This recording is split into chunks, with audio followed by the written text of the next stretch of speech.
మల్లిక్ తేజ గారు, music director Mallik Teja గారు మంచి మెలోడీస్ మిక్స్ ఇచ్చారు మనకి. ప్రకాష్ నాయుడు గారు, రైటర్ ప్రకాష్ నాయుడు గారు.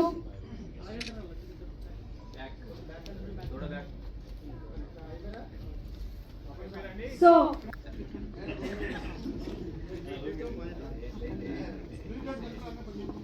ఆత్మకథ అండ్ అన్టోల్డ్ స్టోరీ అన్నారు. ఇప్పుడు మరి డైరెక్టర్ గారితోనే మాట్లాడి తెలుసుకుందాం అన్టోల్డ్ స్టోరీ ఏంటో.